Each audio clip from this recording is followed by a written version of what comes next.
All right. So welcome back to the closing room. Paul, thanks for joining us today.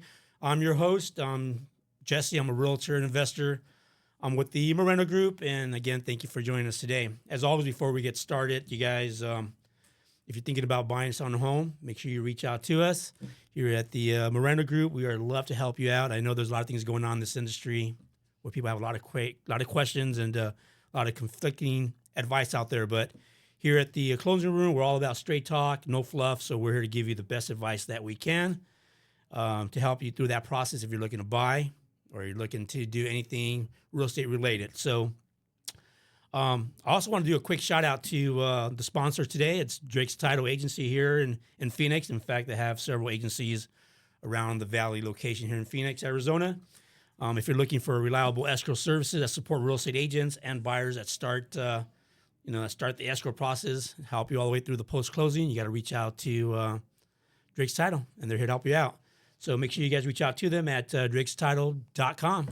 So, all right, let's get started. Before we do, we have our special guest today, Paul. Paul has been with us here before as a guest, right? Yep, Jesse, I'm happy to be back. Thank you so much for the invite to come back and talk with you again. Absolutely. And Paul's with, he's a senior mortgage broker with ClearPath Mortgage. ClearPath Mortgage, and that's powered by Expert Home Lending. I'm a mortgage broker. I've been doing mortgages for about 14 years. I love being a broker. I have over 100 different lenders that I can work with to really help find the best product and rates for my clients. All right. Well, I appreciate that, man. Paul, before we get started, tell me a little bit about yourself. I know about the mortgage business, and you had some great insight last time we met. Tell me a little bit about yourself, Paul. Let the audience know who Paul is. Jesse, I'm pretty simple. I have a beautiful wife. I have 2 little girls. For fun, I've really gotten into pickleball. Jesse, have you tried pickleball yet? Or have you played pickleball? What? I haven't, man. I've seen it. I have not. All right, I'm going to encourage you right now, Jesse. All right. It's super popular. It's sweeping through the country for a couple reasons. It's the exact middle ground between tennis and ping pong, and it's the court is small enough that it can be competitive, but it's still, I would say, a very social game. So I think that's why it's really popular. So, Jesse, you definitely need to try it out. All right. Do you have to be in shape for this? Because see, that's the beautiful thing, and that's why I think it's so popular. Right. Is you do not have to be in like ideal shape to enjoy it. So, get out there, Jesse. You know, I've been invited to play it, man. I got to be honest with you. I don't know. I guess I got to try it before I say anything. Try it before you say anything. I think you'll fall in love. I'm going to take you up on it, Paul, man. So you make sure next time you do it, let me know. Would love to maybe try it out. All right, there we go. Hang on, That's what I love to hear, Jesse. So cool. Well, hey, Happy New Year's to all my listeners, and Happy New Year's, Paul. Thank you. Happy New Year. You're my first guest for 2026, so it's exciting to have you here, man. I'm excited that you're here. Today we're going to talk about refinancing, right? Last time you came in a couple weeks back, I think we spoke about purchases, the purchase process, and there was a lot of information in that conversation, and I think we didn't even have a chance to really touch on everything that we wanted to. But you know, we talked about refinancing. I wanted you to come back and kind of share with everybody on this podcast about, you know, what is refinance. So maybe you could tell us a little bit about that. Yeah, refinancing. It's, in simple terms, it's really you're changing your current mortgage loan to another type of loan. Maybe you're reducing the amount of years. Hopefully, you're lowering your interest rate. Maybe you're getting equity out of your home to use it for other purposes. But there's a lot of different reasons for refinancing, but it's really popular right now because rates are at like a 3-year low right now. Okay. So if people have bought in the last few years, they're probably looking at the math, trying to see, all right, does it make sense to do a refinance now? And that's why I would say it's a really popular topic of conversation right now with rates being in the news as much as they are right now. Gotcha. And we're going to dive a little bit into some of the different programs in refinancing and some of the benefits, the pros and cons of why not to refinance, right? So, you know, I'm going to ask you some questions, and of course, anything that I'm missing, obviously, you're the expert you're the expert here. So I want you to kind of share with us some of these benefits and values of why refinancing is a good time and perhaps when it's not, right? Let's talk about the 2 different programs, or maybe 3 different programs. I'm not sure in refinancing that's out there. So what do we got out there as far as mortgage programs? There's a lot of different programs out there for refinancing. Okay. So that's one reason why I love being a broker is, hey, I'm not trying to put a square peg into a round hole. I actually can find out really what is going to serve you the best and really help you out. And really it comes down even to doing the math to be like, all right, does it make sense to do it now where rates are at, or does it make sense to be like, all right, this is our target rate where it really would make sense? But I think what you're asking, Jesse, is you can refinance to a conventional loan, a FHA loan, a VA to another VA loan. So a lot of different loan options depending upon where you're at and also what type of loan that you already have. So Gotcha. Okay. So let's talk about FHA loans. Let's talk about that. What's some of the benefits of going FHA when you're refinancing, and when should you refinance perhaps into an FHA? All right. And really, maybe the biggest kicker is if you already have an FHA loan, it's really easy to refinance to another FHA loan. Or also, I would say it depends upon if we talk with somebody and it's based upon their credit score. That'll also determine, all right, is FHA a good option? But Jesse, just to kind of maybe keep it simple for the people that are listening is it's really looking at, all right, where's your interest rate right now, and where are the interest rates that are available right now, and just doing that math. So, a lot of buyers have purchased in the last few years and their interest rate might start with a 7. And if we can get you in the 6s or the 5s or maybe even with buy downs into the 4s or something, that's when where it's like, all right, now would be a good time. Or, Jesse, I do the math with plenty of people and be like, hey, this is what it would cost to refinance. This is how much you would save per month. Hey, that break-even point is pretty far down the road. Maybe we need to hold off for now, but we then know what we need to wait for rates to come down to for it to actually make sense. All right. What is FHA? I'm sure a lot of audience probably don't know, man, but what does FHA stand for? Yeah, FHA is Federal Housing Administration. That's a super popular type of loan for a lot of first-time home buyers will get an FHA loan. Okay. Yep. All right. So, I tell you from past experience, I've had people that have bought, they've bought a property, and they used an FHA loan. So they have an FHA loan, they got it at a higher interest rate perhaps, whatever the case may be. Now they're looking to refinance this, right? But during that time when they got that FHA loan, they also got something called PMI, right? PMI stands for? Private Mortgage Insurance. All right. Yep. So private mortgage insurance, they had that added with their mortgage payment in their FHA loan. And that's because I'm assuming they didn't put enough down payment. When do you get PMI that's required in an FHA loan? Well, PMI comes with FHA loans. Every time you get an FHA loan, I think what you're thinking, Jesse, is the other type of really common loan is a conventional loan. And a conventional loan, you have to pay private mortgage insurance if you put less than 20% down on a conventional loan. So I think what you're getting to, Jesse, is for a refinance, if you maybe put enough towards your mortgage and the principal has gone down or the value of the home has gone up, by refinancing, you can get rid of that mortgage insurance on an FHA loan. Right. With conventional, same thing is, hey, that is one other reason, not only just lowering your interest rate, but it's a quick, easy way to then show that, hey, you're at that 20% barrier with your conventional loan. You should not be paying mortgage insurance anymore. And you can not just drop the rate, but you can also drop that monthly payment of that mortgage insurance that isn't benefiting you. It's really protecting the lender or the bank that has that loan. So gotcha. I think that's what you're alluding to, and that's definitely a Absolutely. benefit of refinancing. Absolutely. I mean, my experience has always been people will get FHA because they're using the bare minimum down payment to get into a property. So they have this PMI added now with that mortgage payment, right? But down the road, the home equity has reached over 20%. So now they could refinance and get out of that private mortgage insurance, PMI, right? That is the best time, I think. If you're over 20% of equity in your home, which you say that would probably be a good time for them to start looking to maybe refinancing and getting rid of that? Yep. But as far as like even conventional, and this is where I encourage some my clients, if you have a conventional loan and you think you're at that 20%, you can reach out to your servicer even without refinancing to get rid of that mortgage insurance. And that's a huge lift off of maybe your mortgage payment and a good savings that really doesn't require too much work on your part. And you just have to, the servicer should be helping you get rid of that mortgage insurance, but nobody's watching your home and your loan as much as you are. So gotcha. That's just a great reminder for your listeners of, hey, sooner you can get rid of that mortgage insurance, the better for your monthly budget, really. All right. can you cash out on a refinance? Can you cash out on an FHA? And I just want to talk about FHA because we're going to dive into conventional in a minute.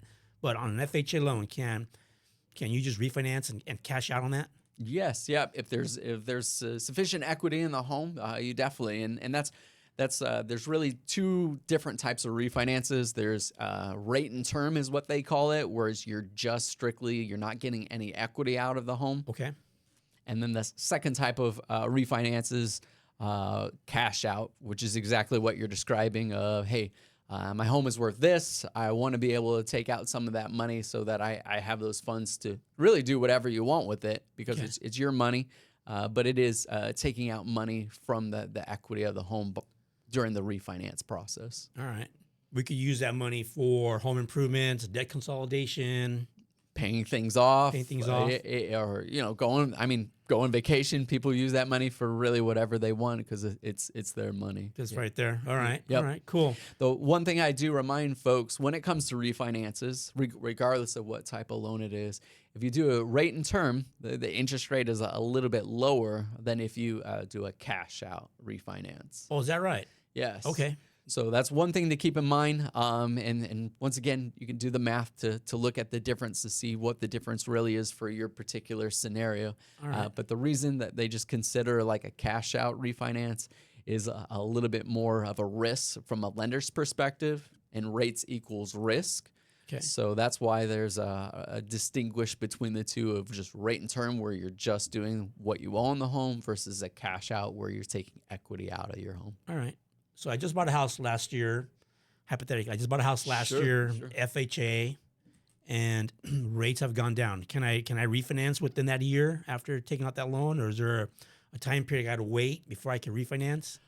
As far as you're looking to just lower that rate, I want to lower that payment. So no cash out, just rate, as you called it, rate and term. Yep. Most lenders will tell you need to wait 6 months before you can. But you can refinance really at any time. So Jesse, if rates have really dropped that much down, just get in touch, see if it really makes sense. What I always kind of bring up to my clients is let's, and I keep on repeating myself, just let's do the math to see if there really is that big of a difference. Or let's also talk about where rates are headed to see like, hey, maybe does it make sense to wait just a little bit longer for rates to keep coming down? So, Gotcha. All right. You mentioned conventional. Mm-hmm. Tell them about conventional programs or the conventional program, right? It's very similar, and that's where it's kind of like all bleeds together when it comes to refinances. I guess the one thing FHA has like streamlined refinances, VA has streamlined refinances, but you're bringing up conventional, and that's where it's pretty cut and dry as far as there's cash out and there's non-cash out. But yeah, it really comes down to what is the interest rate, and is it lower? And the other benefit of can you just get rid of that mortgage insurance if you are paying mortgage insurance as well. Interest rates a little bit different between a conventional and FHA? Yep. So it really depends upon just like the factors that we talked through last time as far as like how much equity you have in the home, as well as where your credit score is at.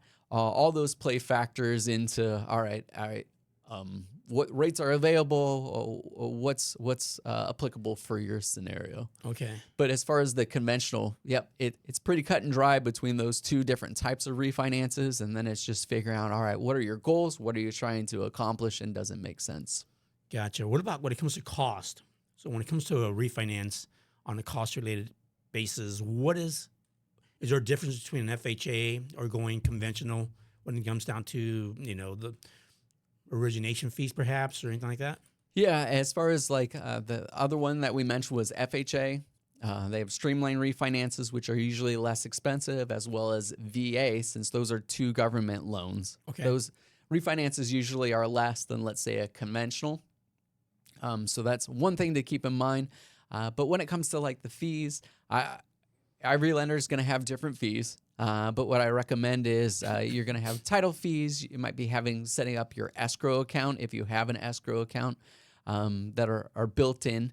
But when it comes to closing costs on a refinance, most people, they don't pay for it out of pocket. They rolled into the loan amount because you can actually use equity in the home to cover the cost of the refinance. So Jesse, I guess that's the one heat of warning I would give to your listeners is when it comes to refinances, a lot of people will say there's no cost to it. And really what those lenders are advertising is there's no money out of pocket, but there's always cost to doing some type of refinance. It just gets rolled into the loan amount. So I always point that out, pay attention to be, oh, all right, this is what your balance is right now. This is what it would be if you refinance, and it's because these are the fees that they're rolling into the loan amount. Okay. Does that make sense? Yeah. I mean, it makes sense, but and knowing it from the mortgage side, because I understand a little mortgage more than probably the average listener, perhaps. Yeah. But I put in layman terms for the non-mortgage person that doesn't have that much experience or understands it is I just want to make sure we break it down that way for them so they get it, right? Sure. So that's going to be key. I think too, the other thing is I heard the other day in a conversation about no appraisal required on some of these on a refinance sometimes, whether we go conventional or you go FHA or perhaps even VA. I'm not 100% sure, but at what point is it not required to do an appraisal? Usually what we do is we collect the information about your scenario, and then you can run it through AUS, which is an automated underwriting system. That's the technical jargon, but really what it is, we collect your information and we see what you owe on the home, and then automatically what the home is worth is determined for that particular address. And that's figures out, all right, do we actually need somebody to go out there and see what the value of the home is, or do we feel confident that, all right, there's enough equity, there's no risk from the lender perspective, we don't need an appraisal. And the beautiful thing about that is it saves time, not having to do an appraisal, so you can get the refinance completed quicker. The other benefit is it just saves money because appraisals do cost money. Sure. So if you can avoid having to do them, that's fantastic because it saves money as far as the part of the quote unquote the closing costs for it. Okay. And so is there from your experience, Paul, because you're the expert here, right? And you've done many deals here. Let me ask you this. At what loan to value is it not required, or have you seen that most of the time they don't require an appraisal? It all depends upon the different types of loans and the different scenario and really where the home is located. Okay. So all those play a factor, which is why it's not, all right, if we have a set 20%, we never need an appraisal. You won't find that as far as a clear-cut answer. Okay. So it really does vary, and it's like, all right, every scenario is a little bit different. Every home's a little bit different. So just let's collect your basic information and let's work through that to figure that out. All right. Let's jump into something a little bit different here. Let's talk about adjustable rate mortgages. Mm-hmm. So we got a fixed rate FHA, a fixed rate conventional. Now we've got an adjustable rate. I believe you could do in conventional, and you could also do that with an FHA loan, right? Or VA. Or VA loan, right? Let's talk about the adjustable rate mortgage. Mm-hmm. Kind of walk me through that. How does that work? Who is it for?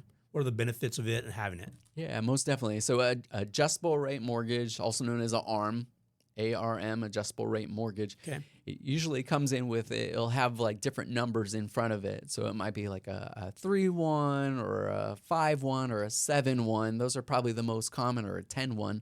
What it means is if it's like, let's say a 3-1, it means for the first 3 years of the loan, it's a lower interest rate usually.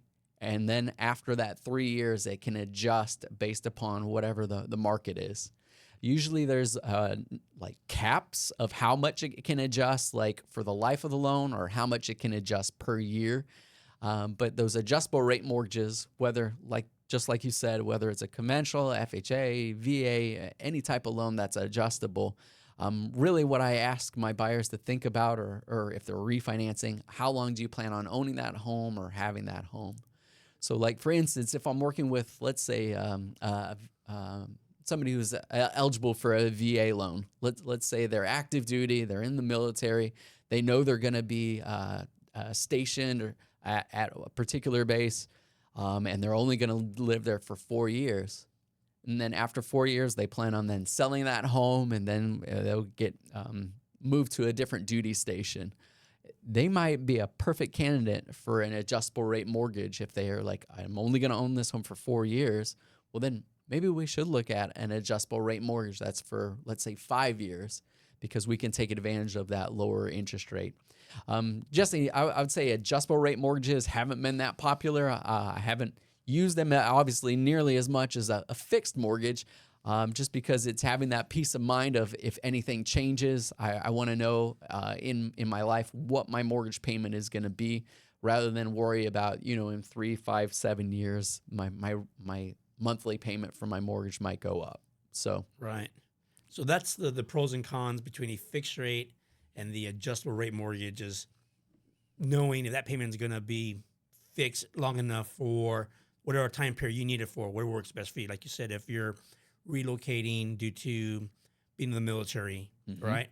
Having the surety that, the rate's going to be X amount, much lower, but after 4 years, it could be higher than your standard fixed rate, and that could be an issue, right? Sure. Are you qualifying people at that lower rate, or are they qualifying based on whatever, I don't know, future rate may be for that? What it could be. Yeah. What it could be. And I'll challenge if a client will come to me and say, hey, should we be looking at adjustable rate mortgages? Or if I bring it up just so they're aware of their options, we can look at the difference between an adjustable rate and a fixed rate.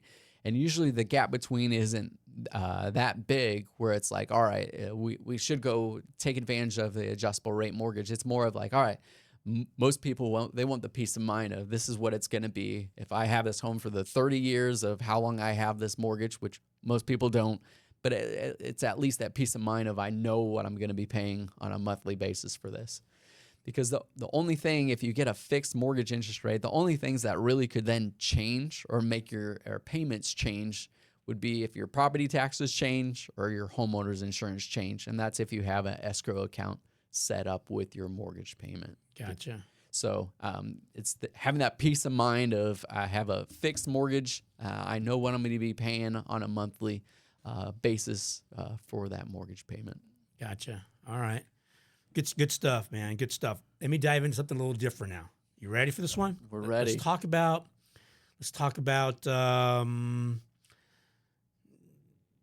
I was thinking, I was gonna say second home mortgage, but not second one, like a second mortgage. There you go. Yeah. Let's talk about second mortgages.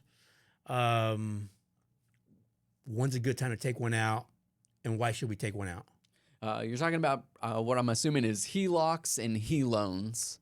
And that's really when you're trying to really get equity out of your current home, whether it's a line of credit, which is like a giant credit card that's like a second mortgage on your home, or a HELoan, which is just a second mortgage on your home, but you're getting all that money all at once. Sure. What's the benefit of that? So instead of doing a refinance, cash out, Yep. and refinancing the whole mortgage and doing the cash at the same time and then get the new rate, is that more beneficial? You can go on that route, or it'd be more beneficial? Or there's some benefits of maybe just taking out a second mortgage on a cash out, whether it be on a HELOC or one of those type of programs, right? Yeah, and Jesse, I think the determining factor, and that's a great question, is it really depends upon what's your interest rate on your primary mortgage on your home. Okay. Because we have plenty of people these days that are still, they have a 2 or a 3 or 4 is what their interest rate is starting with. And it's kind of like, yep, they got that 4, 5, 6 years ago when rates were historically low. And you don't want to touch that, but you still want to gain access to the equity within your home. And those are the people that are then reaching out and being like, all right, I have a lot of equity. I want to tap into it, but I don't want to change anything about what my current mortgage is because I have a nice low rate from a few years ago. So those are the best clients right now that are reaching out about HELOCs or HELoans to get that equity who would consider those. Yeah. Now, those rates a little higher when you take out a HELOC? Are they typically a little bit higher than your standard current rates on the market? Most definitely. Yep. A little bit higher. I know that in the 6s and 7s is what I'm seeing here most recently, as of even just looking through them this week already. And the reason why that is rates just equal risk from any lender or any bank's perspective. And so if you're taking out more of your equity of your home, banks just consider that more risk. So they do increase the interest rate. So that's That's why they're different than what your Sure. primary, your first mortgage All right. rate is. Yeah. Cool. All right. Well, listen, there's a lot of information. What am I missing here? Let's talk about something that maybe I'm not asking you because, I have my questions for you, but maybe there's other things here that I'm not coming up with. Yeah, I think it just with the main topic being refinances and just talking through that, it's kind of like, all right, people just don't know where they're at. And there's a lot of information and a lot of poor information that's out there. And you see the headlines about, all right, this is where interest rates are at. And they're kind of general and I would say kind of vague. But I think the best thing to do is just speak with somebody who's licensed, who's done this for a long time, and just figure out, all right, for your particular scenario, these are the options. And really the math in that conversation will determine, all right, is now a good time to do a refinance, or are we already set kind of where we're at and then we're already in a good position? So Gotcha. there's not a one size fit for everybody. Everybody's scenario is a little bit different. So. All right. I mean, a lot of good information, Paul. I think, with this current market, if the rates are up there, obviously we know that. But if there's an opportunity to refinance, to lower that payment, to take out that cash out that you need to do some home improvements, debt consolidation, or something to that matter, look into it, right? Ask the questions. Reach out to people like yourself, the experts that know this business, that could guide you through that. And there's nothing like some free advice to guide you through that process, right? So let me hit you on one more thing because I know we're going to be running out of time here shortly, but I want to ask one more thing. What do you think about the current market stat we're at now? What do you think about rates? Are they going to be dropping this year in 2026? What are you hearing, Paul? Because you got me on a campaign. I've been watching your texts come over, and you got some great information. I want the listeners to know, hey, listen, if you guys want some of this information, obviously at the end of this, we're going to give some information out. Reach out to me how to get to Paul because I love to have them have some of this information in front of them so they can keep track of what's going on in the market and they know when's the best time to either refinance or if they're looking to buy a property, who to talk to for the financing part of it. But what's your overall thoughts in closing with this current market? On rates in general, a lot of economists are real optimistic that 2026 is going to be a good year where they're going to be where they're at now and hopefully a little bit lower. At the time of this recording right now, we're mid-January and rates, like I mentioned, we're basically at a 3-year low right now, which is phenomenal. It's good for people that are interested in refinancing. It's really good for buyers. It's good just overall. Okay. Really, one thing that as far as the economists are referring and watching for is Jerome Powell, who's the Fed chair. He's actually going to be replaced in May. We don't know who's going to replace him, but the current administration, I think the current administration is going to put somebody who's a little bit friendly to hopefully continuing to lower interest rates, and that replacement will be coming this May. So that's just a few months away, and I think that's why there's a lot of optimism about rates continuing to drop lower and lower as we go into 2026. How much? Time will tell. There's other factors that play into interest rates, including they always watch the jobs report and where employment is at. Obviously, inflation, where inflation is at. Those are probably the two biggest metrics that get followed. But yeah, I'd say a lot of people are hanging their hat on May of this year for when Jerome Powell gets replaced. And we'll see who takes his place to see if that continues to help interest rates go down. Today's January 15, 2026. Where are we at today? What's the average rate today? If you just Google it, it's going to say they're right underneath 6% or right around 6%. But that's really generic information. Right. It depends upon what type of loan, your scenario, your credit score. But if you Google it, that's what you're going to find. I'm going to put you on the spot, Paul. I'm going to put you on the spot. Where's your crystal ball tell you? Where are we going to be at by the end of the year? By the end of this year? And that's way out there, but things change. It is rapidly, way out there. I'd be optimistic that maybe we'll be around maybe 5.75, so maybe a little bit less than where we are. I don't think it's going to be leaps and bounds. But when I read people that are smarter, that pay more attention, that are economists, and that's what they really focus on is just the economy, I think that's where they're landing. So I'll join their camp and say maybe in the 5.75 will probably be, let's say, the average. All right, cool. if we need to reach out to you and get them on your list. I want people to get that information from you. I want them to reach out and have that conversation. Is there a way to make contact with you? Yeah, I'm all over social media. I also really my website is clearpathmortgagebroker.com. That's where you can just get really good information on there. I have calculators. I have the interest rates on there, information about me. That's a good way to get in contact with me. I'm Paul Schmitt with Clear Path Mortgage. That's powered by Expert Home Lending. So there's a lot of ways to find me. All right. Fantastic, man. I appreciate you. Thank you, Paul, for your expertise, man. It's always a pleasure to have you here. And we're going to have you again. We're going to keep talking about other stuff down the road. So make sure everybody reaches out to Paul, ask questions. He's a man full of wealth and knowledge here, and we definitely want to pick your brain. So we'll reach out to you.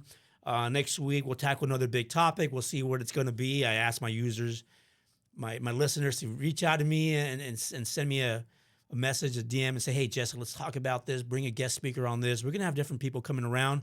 But if you guys have something in mind that you'd like us to get a little deeper into, do a little more research, and bring it out to the forefront, we'd love to do that for you guys.